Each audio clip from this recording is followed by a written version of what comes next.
In today's video, I'm going to teach you how to create and manage snippets in Hubspot. To begin, log into your Hubspot account. Make sure you are using the correct account and that you are signed in before you start, because the snippets area will only appear for users who have access to it. Once you are in, take a moment to locate the navigation menu at the top or on the side of the screen so you know exactly where you will be going next.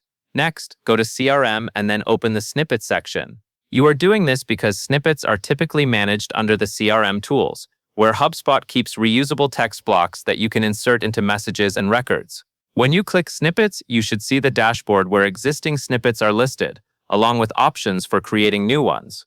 Now click Create Snippet. This opens the setup screen for your new snippet. At this point, you will want to think about what the snippet is for, such as a standard note, a follow-up message, or any reusable wording your team uses often. A clear internal name will make it easier to find later, especially if you have more than one snippet. Enter an internal identification name. This name is for your organization only, so choose something that is meaningful to you, not necessarily something that your contacts will ever see. For example, you might use a short label that describes the purpose of the text. After you enter the internal name, you are ready to add the actual content. Type your text block into the editor box. This is the main content of the snippet, and it should be the exact wording you want to reuse. Take care to format it in a way that looks good when inserted later. If your snippet includes variables or placeholders, keep them as you intend, but do not change the meaning of the message once it is saved. After your text is added, type a trigger keyword into the shortcut field. This shortcut helps you quickly find or insert the snippet later. Choose a simple keyword that you will remember and that clearly connects to the content. Then review what you entered to make sure the keyword matches the snippet's purpose, because this will affect how easily you can retrieve it. Once your snippet content is set, you can manage how it is organized.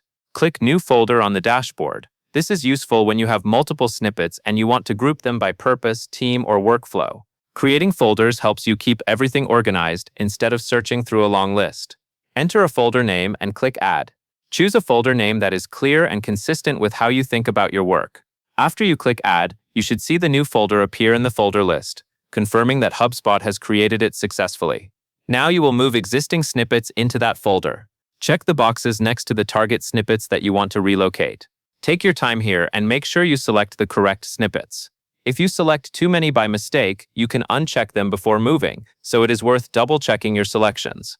Then click Move at the top of the table. This action prepares the selected snippets to be reorganized. A Move dialog or selection option will appear, and you will use it to choose the destination folder. Select your folder and click Move. After this finishes, those snippets should now appear under the folder you selected, which makes them easier to find later. If you do not see them right away, refresh the page or confirm that you are viewing the correct folder. That covers everything you need to know, and that is all there is to it.